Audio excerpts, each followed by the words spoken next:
How's it going, guys? I am coming at you from the road. I'm actually heading to UPS to go mail a guitar, but I thought I would take this chance to check in with you and give you some tips to be successful that require zero talent. And these are things that you can apply to any job you want to get or career you want to have. I've learned that if you make some of these things into habits, all of them preferably, then you will succeed faster than if you don't do them. So number one is being on time. And one of my favorite quotes, I forget who said it to me, but they said 15 minutes early is on time and on time is late. Second tip is don't settle. And what I mean by that is have a strong work ethic. Don't settle for pretty good if you can help it. Be a man or a woman on a mission and strive to leave your best on the field, so to speak, and have nothing left in the tank no matter what it is you're trying to do. If you're trying to learn a guitar lick and you get it about 80% there and you're like, that's good enough. Why? Get it 100% there. The third tip I have is have good body language. Body language is like your posture, the way you walk, slouching over like, oh, the weight of the world is on me. No.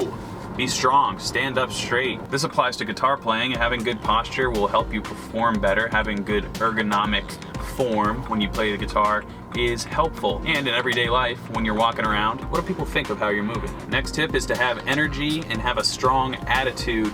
Whenever you are doing a task, you will have much better results if your attitude is positive towards that task, and the energy will help you perform to your best ability. If you'll excuse me, I have to go mail this guitar.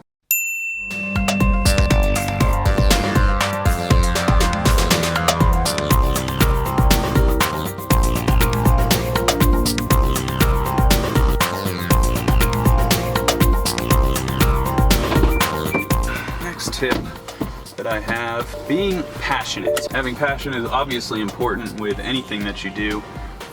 Things are a lot easier and more fun if you're passionate about doing them. Obviously, guitar is easy to be passionate about, but understanding and leaning on that passion is something that I think is overlooked by a lot of people. That passion is what makes you practice for that extra 15 minutes or even practice consistently. Not everybody's found their real passion, but I think being open to the idea of passion is the first step to finding it. Next tip I have is to take direction well and understand when you need help.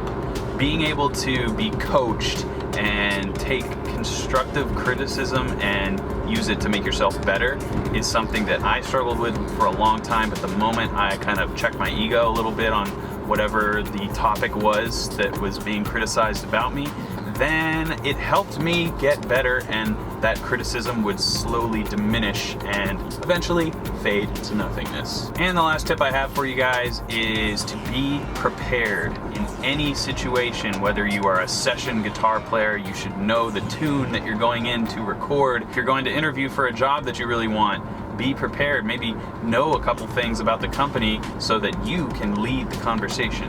I always like job interviews. It's like the one time you're allowed to brag about yourself and nobody can call you a douchebag. Take that opportunity to be like, I'm pretty awesome. Being prepared is probably the most important thing in any type of working environment, because if you are prepared, you will climb to the top of the totem pole in whatever industry you are pursuing. People will look to you and be like, that guy, he knows what's going on, which is a very good thing for people to think about you, in my opinion. So guys, my trip is coming to a close. I hope you enjoyed this little kind of off-topic vlog style video, and until next time, keep shredding.